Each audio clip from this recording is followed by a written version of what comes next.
All right, let's look at narcissism in the scriptures. 2 Timothy chapter 3, verses 1 through 9. These know also that in the last days perilous times shall come. For men shall be lovers of their own selves, covetous, boasters, proud, blasphemers, disobedient to parents, unthankful, unholy, without natural affection, truce breakers, false accusers, incontinent, fierce, despisers of those that are good, traitors, heady, high-minded, lovers of pleasure more than lovers of Yahweh, having a form of the worship of Yahweh, but denying the power thereof. From such turn away. For of this sort are they which creep into houses and lead captive silly women laden with sins, led away with various lusts, ever learning and never able to come to the knowledge of the truth. Now as Jannes and Jambres withstood Moses, so do these also resist the truth. Men of corrupt minds reprobate concerning the faith, but they shall proceed no further. For their folly shall be manifest unto all men, as theirs was also. So I'm going to stop right there at verse 9. So I just gave a rundown of the behavior of narcissists. Now in the scriptures, that term, because it's a clinical psychological term, is not in the scriptures, but they were dealing with narcissists back then too. And when Yahshua the Messiah and his disciples, that he was teaching how to, heal and everything. Like, what did Yahshua do? Yahshua, he traveled, he taught, and he healed. He traveled, he taught, and he healed. And he was fulfilling the scriptures, the prophets of what was written of him, that he was going to basically come, and he was dealing with the heart, because that was the problem. They was having a heart issue spiritually. So there were a couple of instances where this one in particular, where the disciples, they were healing people, and they were trying to cast means to throw. Okay, so basically throw this demon out. They were trying to throw this demon out of somebody, and they couldn't do it. So then Joshua came and he did it. And they were like, well, man, why couldn't we throw that demon out of the person?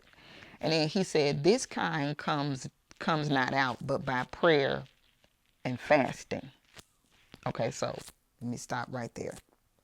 So demon, that word, when you look at it in its etymology and you break it down, D means negative, or to subtract, or take away from.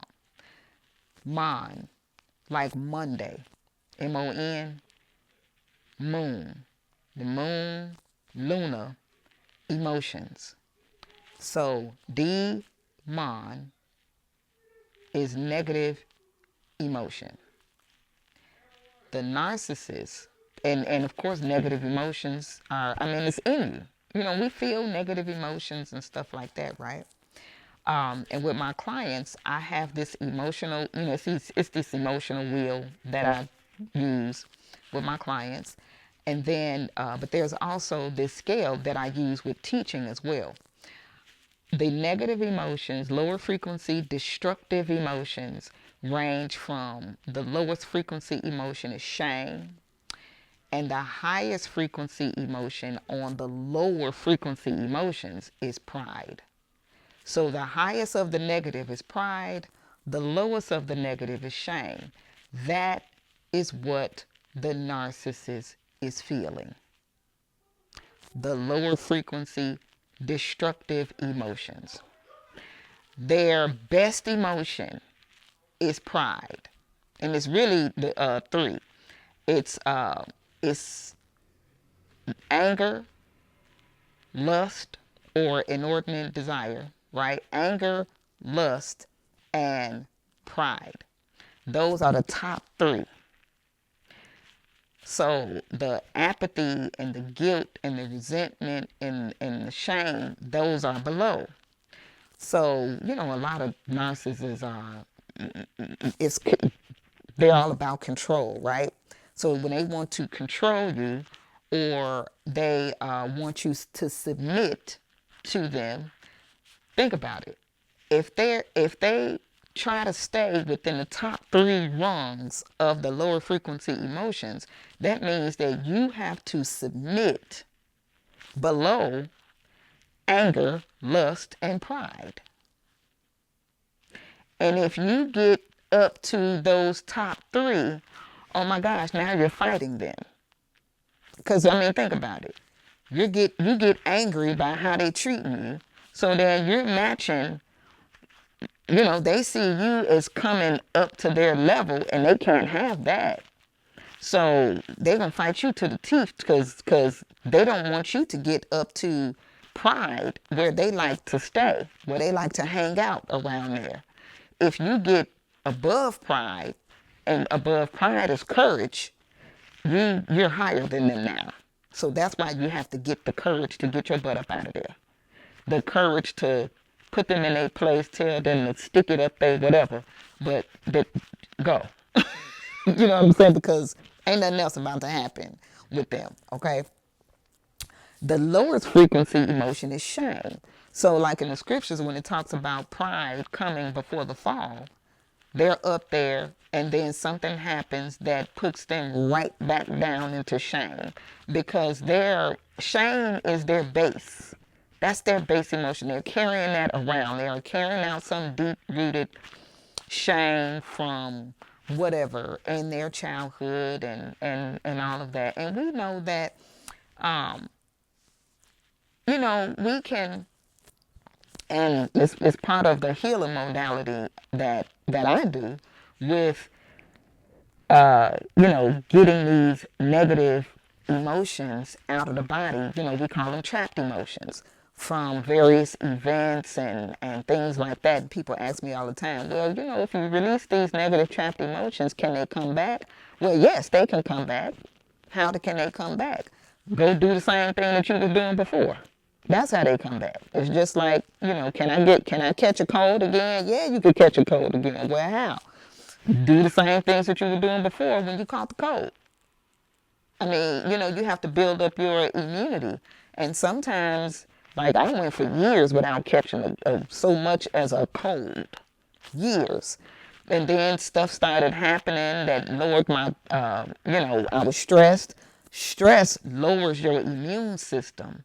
And then that opens you up for sickness, illness, disease, debilitating conditions. So while you're dealing with the narcissist and their, crazy making and all of that type of stuff, you are stressed out, and that lowers your immune system.